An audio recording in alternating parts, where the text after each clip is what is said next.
A weekday morning in Porto Alegre's central prison. It's high summer and the temperature is over 40 degrees Celsius.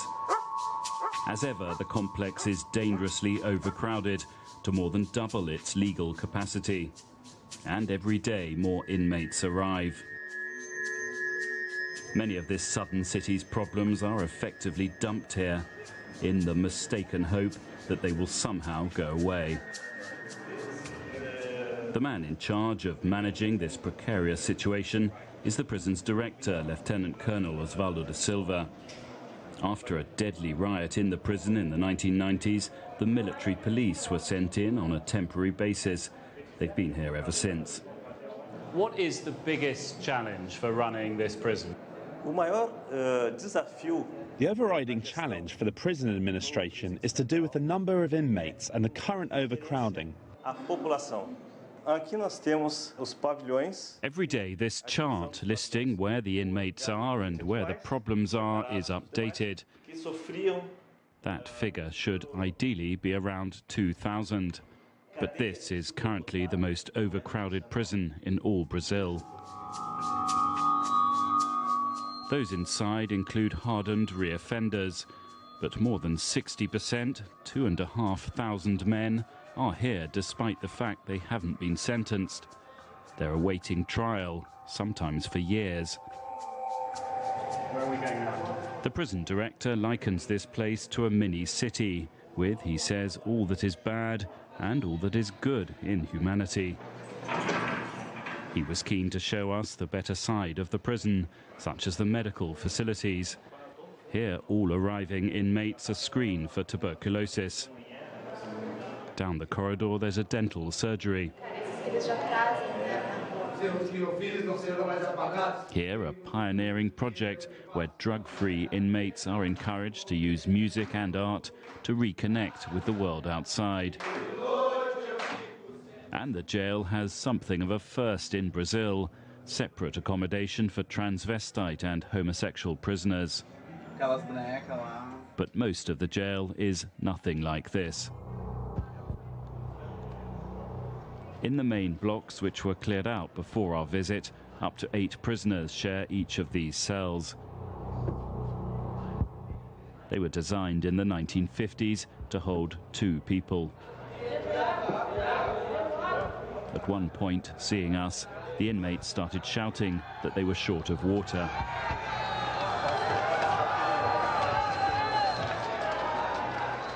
There were areas where the authorities seemed reluctant to go themselves, let alone take us. One of the criticisms of this prison is that it is controlled inside by gangs. What is your reaction to that criticism? When people say that gangs command the central prison, I see this as ignorance. If that were the case, permission to visit the prison would have to be given by the gangs, not by us, the management. We, of course, have control and keep control of the central prison. Otherwise, we would not be able to look after 4,500 prisoners with no riots or serious acts of violence. The director does not deny that gangs exist here. He says that the fact that there are several actually makes his job easier. Actually, there are several gangs, and the fact that there are many means they balance each other out. No gang is dominant over another, and that enables us to keep control in the central prison. Losing control is a real risk in Brazil's notoriously violent prison system. These images were recorded in January inside a jail in the northeastern city of São Luís. They show a brutal clampdown by the military police there, following a barbaric series of gang murders in which 3 prisoners were decapitated. In this prison, there hasn't been a major riot for several years. Instead, there's an uneasy equilibrium involving the gangs which operate here, the prison authorities, and the city outside. Each of these blocks or galleries has a boss, the person nominated to speak to the prison authorities, but the authorities insist he's not a gang leader. No control by gangs. All control are by policemen that are here. The other problem that we've been hearing about is drugs inside the prison, that they're widespread. Are you trying to stop the prisoners getting access to drugs? Unfortunately, there are many forms that the drugs go here. The prison was once some distance from the city of Porto Alegre, but now the city has grown around it. This is the perimeter fence of the prison. What comes over that wall there? We have a problem here because the other side, this wall, are a street, and the people in the night or in the afternoon go to streets and throw many mobile phones here. Until January, 232 mobile phones are catched by the guards here. You found 230 mobile phones just in January. And what do the prisoners do with these mobile phones? They get the mobile phones to communicate with their families and commit crime.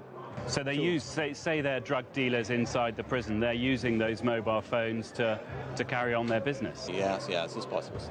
And also you say drugs come over this wall. What kind of drugs? Cocaine, marijuana, and crack. But can't you stop it? Can't you just stop people throwing stuff over this wall? I mean, there are no guards in there now. Isn't it something you can stop? It's very difficult because they are very quickly. They go to the motorcycle and throw fast, they go too fast. The somewhat lax attitude to drugs inside the prison does seem part of a strategy, a way of calming things down. The use of drugs as well as cell phones reduces tension inside the prison. It is not ideal, of course it is not, but you need to remember that there are drug addicts here and a shortage of drugs would likely provoke more acts of violence as a result of their withdrawal symptoms.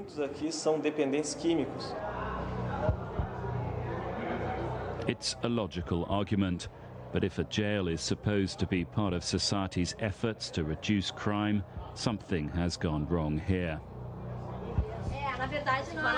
Elena Franco works on a project to try to help ex-prisoners adapt to life outside. Statistically, what happens to most of the prisoners when they leave this jail? They reoffend. Almost 80% reoffend. One reason for that is to pay for drugs or even food inside the jail, prisoners build up large debts to the gang leaders. Sometimes former prisoners want to come back to work and cannot because they have to pay people inside jail, and with regular works they don't get enough money for this, and they have to rob and sell drugs again. We spoke to one former prisoner a few days after he was released. He just completed a sentence for drug trafficking. He describes himself as no saint, but he says he was shocked by what he saw inside. You live crime there. You live crime 24 hours a day. There, you never hear anyone talking about family or about something good that happened to them outside. You only hear talk about killing, stealing, trafficking, stuff like, when I'm out, I'll do it. There's someone who owes me money outside, I'm going to kill them. The gangs, he says, make every new arrival a nearly irresistible offer. If you join a gang, they will give you protection to your family outside. They'll support you inside with whatever you need, and it's the same outside too. These are the advantages. The disadvantage is that you will have to work for them. When you leave, you will have to do something for them. So what is being done to improve things? Gelson Triesleben is the superintendent of all the prisons in Porto Alegre. He is entirely in agreement that the condition of the central prison is unacceptable. I do not accept the condition of the central prison as they are. The conditions are bad, I would say in some places, really awful. This is due to the deterioration of the building, something which has been going on since 1959, despite the repairs which have been made. He says 3 new prisons will be built to help alleviate the problem, but suggests the real solution is in the hands of politicians. So we went to speak to the mayor of Porto Alegre, and he also agreed that the prison was a disgrace. We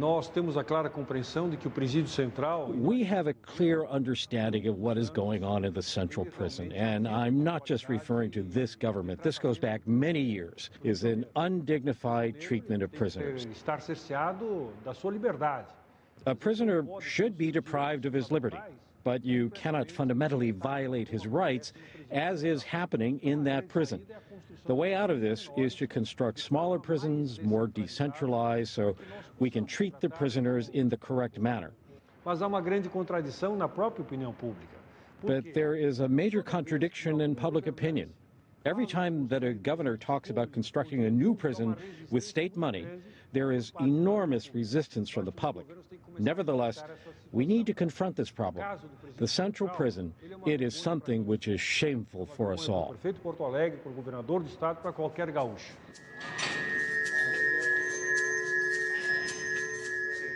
Over the last 10 years, Brazil has allowed its prison population to double. It's continued to send people to jail, even though it hasn't built the jails to house them. And this is the consequence.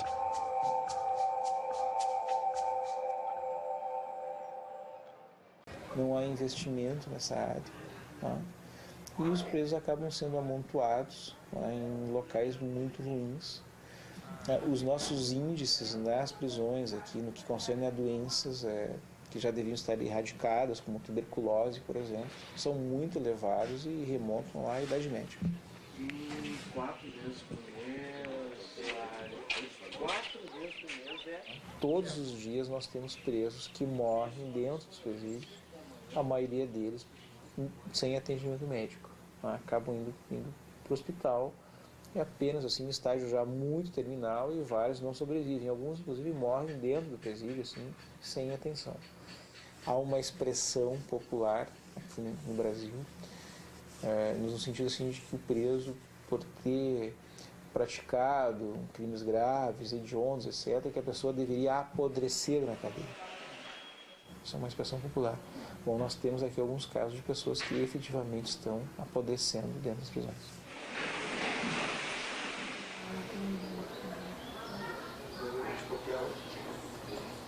Na verdade, o muro da prisão ele tem 2 funções, não é? A primeira função é evitar que o preso fuja, e a segunda função é evitar que a sociedade veja o que acontece lá dentro. Então, por causa desse distanciamento da sociedade, cada vez maior, e que deseja que os presos sofram, que sejam castigados, enfim, que passem por muitas dificuldades, é que o nosso sistema acaba ficando. Então, aqui no Brasil, a nossa situação é esta.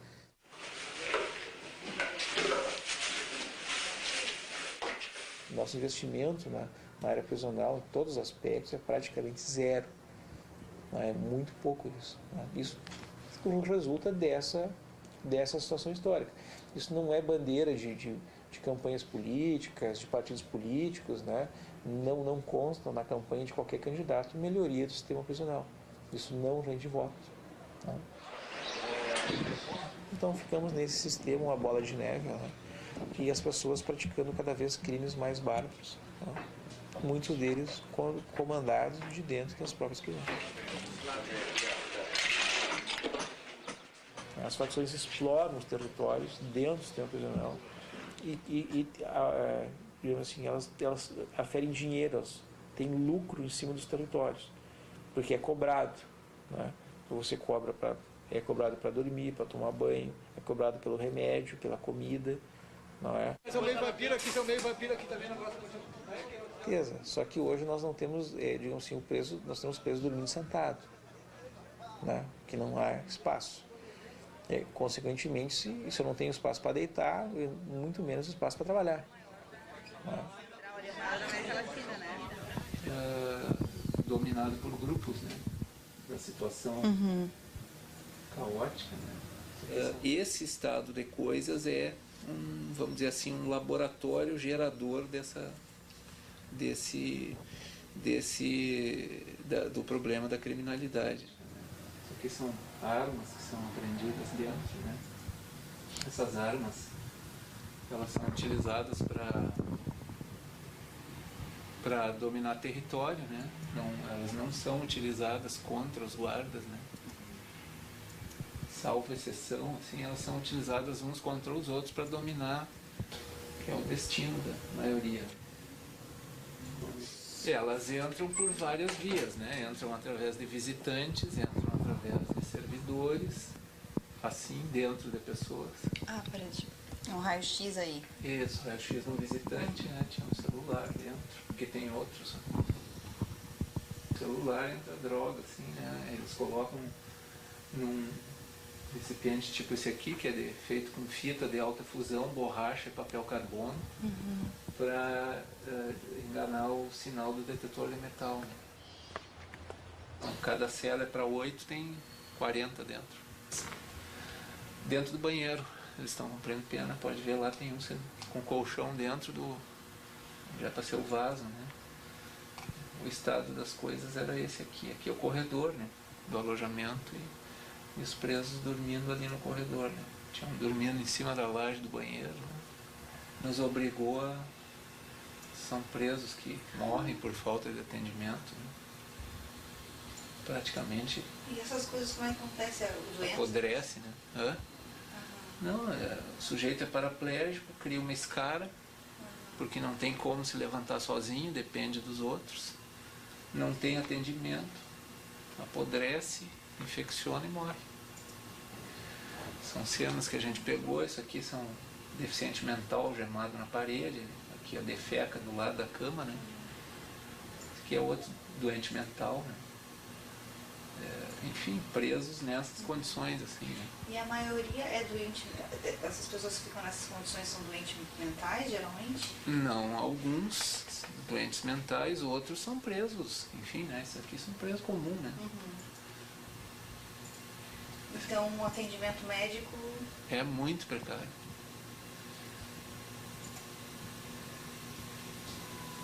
Esse aqui é um preso com câncer, né? Porque se tu recuar, a coisa em um mês ela retrocede, porque isso aqui é a Idade Média.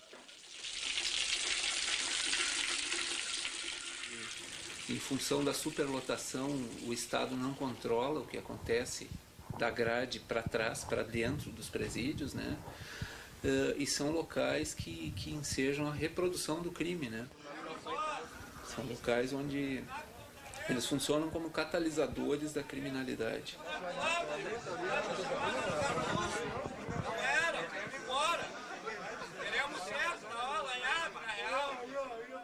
Existe uma ideia generalizada e equivocada na população, no sentido de que o criminoso, a condenação não é o suficiente, né? Ele tem que ir para um lugar onde ele sofra, né? Esse, vamos dizer assim, é um desejo comum da população. O que está errado, né?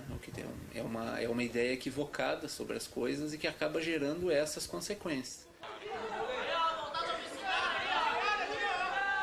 Água é amarela! Água é amarela! Água dá dor de barriga! Tem que dois na manutenção. Hoje, a sobrevivência de quem está cumprindo pena depende da segurança pública do Estado paralelo. Porque se eu estou dentro de uma galeria dessas, onde os presos andam soltos, quem garante a minha vida? Eles. Né? Se eles entenderem que eu devo morrer, eu vou morrer. Então, na verdade, a segurança que eu tenho é manter o silêncio lá dentro, né?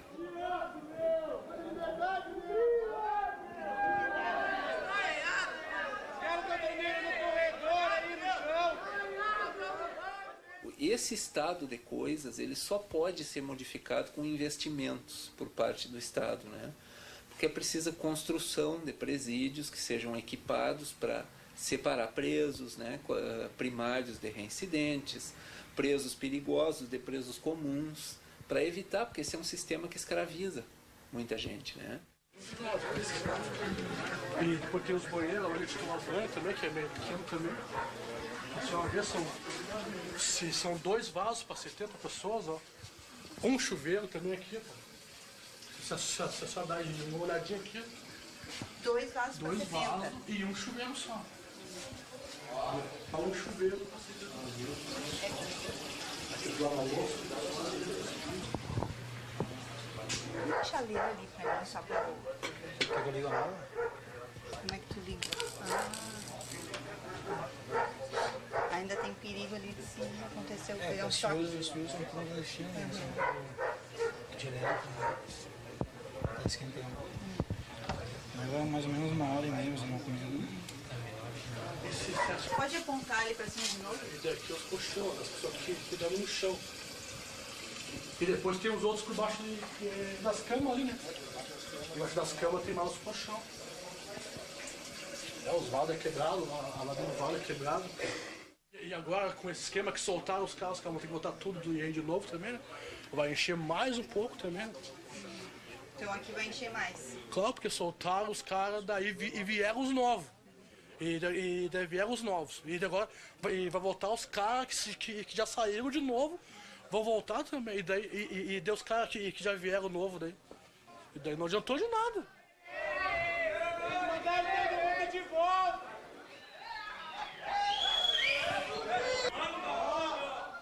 Uma frase do Nelson Mandela, onde ele cita que o grau de desenvolvimento de uma nação, não é? Ele é ferido não pela forma como ela trata os seus ilustres, mas sim os seus marginalizados, no caso, os seus presos. Né?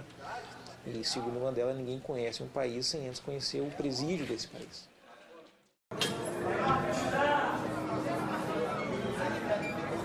As condições prisionais no Brasil são deploráveis, constituem um grave desastre de direitos humanos. Em Pernambuco, a situação é particularmente dramática, em razão da extrema superlotação. Fazia 1 ano que estou aqui, 1 ano agora, no Galo da Madrugada, faço 1 ano que estou aqui, sim. Em uma cela que visitamos no Complexo do Curado, encontramos 60 homens, dividindo apenas 6 camas de cimento para dormir. A gente aqui pega tuberculose, pega doença no corpo, pega germe, tudo que esse chão aí é podre, né? Que a turma mija no chão e tudo aí. Aí pisa por aqui no lugar que a gente dorme. Onde você dorme? Onde eu durmo? Sim. Aqui, ó. Dorme aqui. Ele tava deitado aqui nesse estádio. Tem que esse só aí, aí aqui forra outro, dorme outro aqui, e dorme outro aqui na porta aqui. Os presos só tinham o direito de deixar as suas celas por um período máximo de 2 horas por semana, em evidente violação das normas internacionais de direitos humanos. Em outra cela que visitamos, sem nenhuma janela, havia 37 homens dormindo todos no chão. A maior parte dos homens são presos provisórios, ou seja, aqueles que ainda aguardam julgamento. As condições sanitárias e de alimentação dentro dos presídios de Pernambuco são precárias. Não há assistência médica adequada. Doenças facilmente tratáveis se espalham de maneira rápida entre os detidos. Os presos doentes raramente são levados aos hospitais por falta de escolta policial. A prevalência de tuberculose é 100 vezes maior do que na população em geral. Doenças de pele também são muito comuns. Isso aí apareceu no meu pé faz 3 anos já. E eu já passei por um médico já no sistema e nada. Só que não resolveram nada. E está se espalhando mais ainda. Tá tomando conta do meu pé. Em uma das prisões, os presos somente tinham acesso à água para beber, tomar banho ou dar descarga nas torneiras localizadas nos pátios, e somente 3 vezes por dia. Um dos estabelecimentos que visitamos tinha mais de 2.300 presos, num espaço construído para apenas 500. Os presos dormiam onde podiam, e centenas deles dividiam 3 vasos sanitários. A severa superlotação e a falta de agentes penitenciários tornam impossível o controle das prisões de Pernambuco. Assim, o Estado acabou por delegar a autoridade sobre as prisões aos chamados chaveiros, que detêm as chaves dos pavilhões e das celas. É uma pessoa eu acho extremamente perigosa, não é? No sentido que ela tem poder de vida ou de morte, não é? dentro de um sistema. A própria direção do cárcere hoje em dia praticamente é anulada destas pessoas. Não é? O próprio chaveiro que tem que dar autorização para a mudança de um preso, para a entrada de um pavilhão. Egressos do sistema prisional de Pernambuco, seus familiares e até mesmo autoridades públicas nos disseram que os chaveiros efetivamente vendem drogas dentro dos presídios. Extorquem os presos, extorquem seus familiares e ainda vendem lugares para dormir. Eles também formam e lideram milícias, formadas pelos próprios presos, que espancam outros presos quando eles deixam de cumprir suas dívidas ou quando eles deixam de seguir as orientações e decisões dos chaveiros. Muitos também nos contaram que os agentes penitenciários ou fecham os olhos para essa realidade ou participam ativamente dos negócios dos chaveiros porque recebem propina. O fato de que no Brasil os presos raramente são conduzidos à presença de um juiz logo após a sua detenção contribui muito com a superlotação nos presídios, não só de Pernambuco, mas no Brasil como um todo. Sem essas audiências, os presos podem esperar por meses ou até mesmo anos, em condições terríveis até que tenha sua primeira audiência. Vocês já tiveram alguma passagem pela Fundação Casa? Internação? Pernambuco, assim como outros estados, já começou a realizar as audiências de custódia, só que para alguns presos. Elas devem ser realizadas para todos, com a máxima urgência. O estado de Pernambuco precisa garantir que as condições dentro de suas prisões respeitam a legislação brasileira e as normas internacionais. These inmates say their cell is so overcrowded it's inhumane. They desperately shout their complaints into the camera. No reporter has ever visited this prison in the Brazilian municipality of Itaúna, a 2-hour flight from Rio de Janeiro. Prison warden Wesley Santos takes us in with him. He leaves his service weapon outside. There's too great a risk that an inmate might steal it and take him hostage.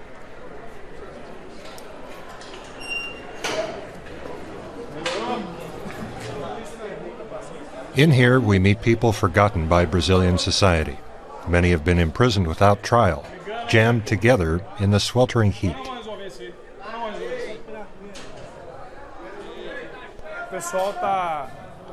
The cells here were designed to hold 8 or 9 inmates. Right now, there are 28 per cell. Hammocks made of shreds of fabric serve as improvised beds. And everyone has something to say. This man says the prisoners are not only stressed out, they're also left on their own. That leaves them with plenty of time to think up new crimes. Another says they're willing to serve their terms and pay for their crimes, but they want dignity.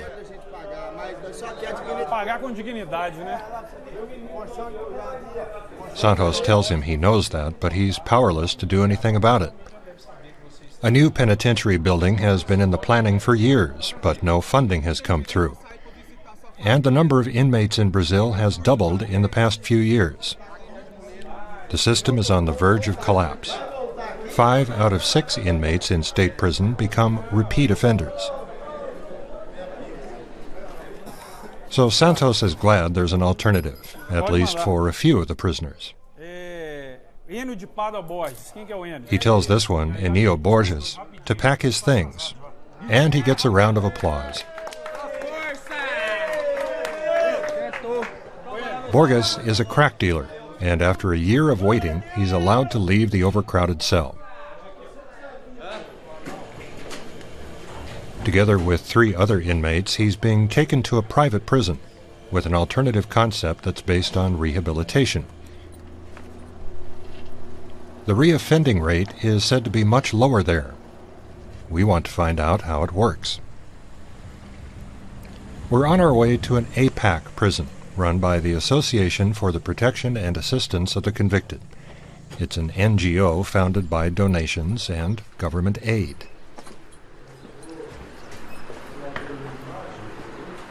There are no armed guards at the gate, just law student Tiago Oliveira, who works as the equivalent of a supervisor here. First, he orders new clothes, colorful Bermuda shorts instead of uniform red. 28-year-old Marco Tullio explains the system to the new inmates. He's a prisoner himself and chairman of the Prisoners' Council. That's a self-governing body that ensures the strict rules that will define their stay here are obeyed. If you lie, even to protect another prisoner, you'll be harshly punished. You're expected to actively prevent fellow inmates from using drugs. The clear message is that anyone who breaks the rules will go back to the state prison, but those who cooperate are rewarded, with telephone time, for example, or more responsibility. The new inmates get their own beds and open cell doors.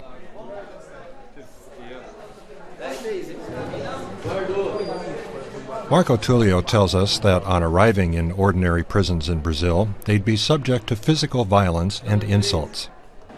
The new inmates will see how people in here change completely, from their personalities to their ideas. He tells us that the strict rules and daily work helped him the most, giving him both structure and a bit of pocket money. At the age of 28, he's already spent 12 years in detention for dealing in cannabis and making numerous attempts to escape.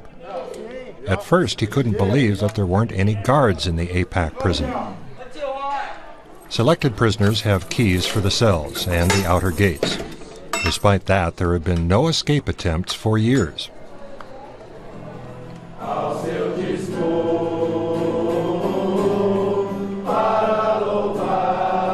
Attending the Saturday morning church service is compulsory in the APAC prison. Inmates are required to reflect on their lives, both here and in sessions with psychologists. I can't predict that everything will go well in life outside, or that I'll be really lucky. We always have difficulties, but now at least I won't do anything wrong again. It all depends on me. One of Marco Tullio's duties on the Prisoners' Council is to punish infringements of the rules. A pair of shorts is missing, so he calls everyone together. Today is supposed to be a free day, but if this continues, we'll have to lock the cells. A pair of shorts has disappeared from cell 3. If it isn't returned, there'll be no TV, no games, and no football.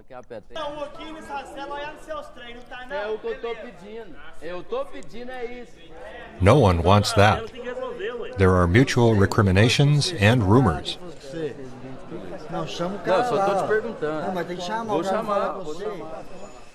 Prisoners found guilty of theft could be tossed out of the facility, but the culprit is not found. As always, when the inmates can't find a solution themselves, Tullio informs Supervisor Tiago Oliveira. He decides that Cell 3, where the shorts disappeared, will be locked up because the inmates have neglected their duties. It's not easy for us to stick to all these rules, not even for me.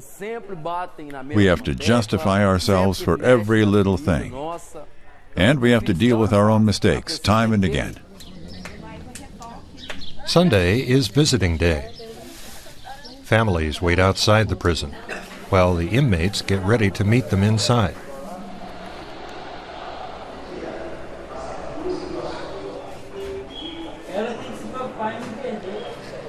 Jonatas Lima is getting a quick haircut. The 19-year-old was transferred here from a state prison a month ago. He was convicted of attempted murder in a gang shooting, in self-defense, he says. Now he's helping prepare the visitors' room in the inner courtyard. With less than an hour to go, he can hardly wait.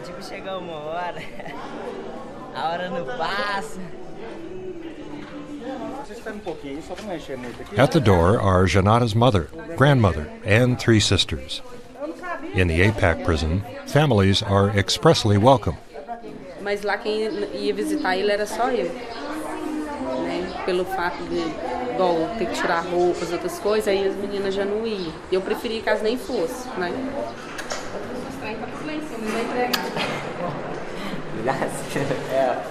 While Jonata was in the state prison, his grandmother didn't see him at all, and he's especially close to her.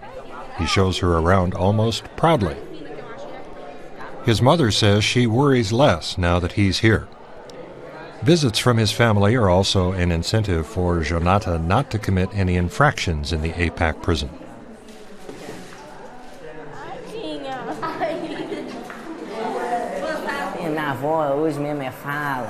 My grandmother told me today she's happy that I want to change now.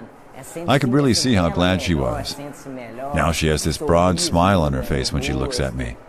And she's not as worried. That comforts me a lot.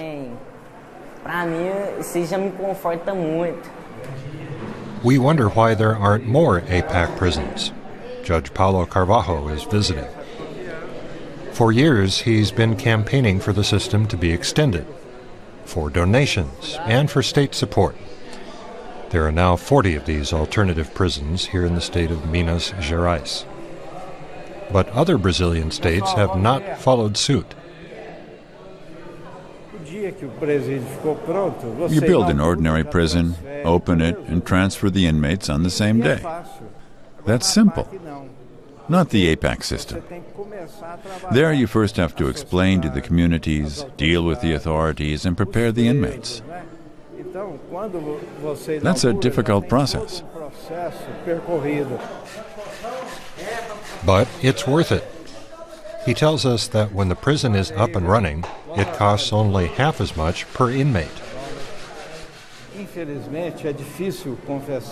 It's hard to admit, but unfortunately, Brazilian prisons are reserved for people who were poor, dependent, or black.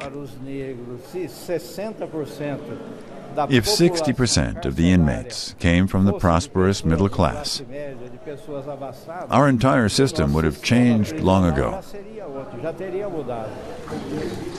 It's 5 o'clock the next morning in the open prison, the last stage of the AIPAC system. We meet Marcio dos Santos, a convicted murderer. After 6 years of good behavior, he was allowed onto day release. Like many, the 58-year-old has caught up on his school diploma. 9 years before his release, he now works outside the prison as a truck driver. The AIPAC helped him find the job. It's really emotionally liberating to get out of here and go to work.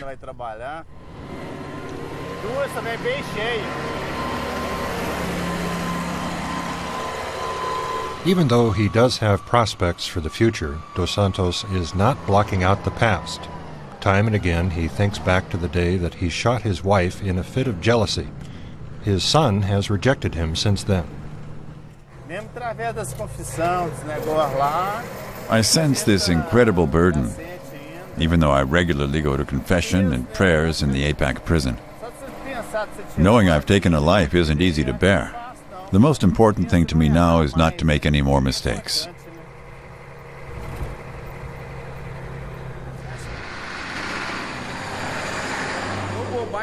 The chances of doing that are good for him and the others here. Only 1 in 10 people who serve their terms in AIPAC prisons reoffend.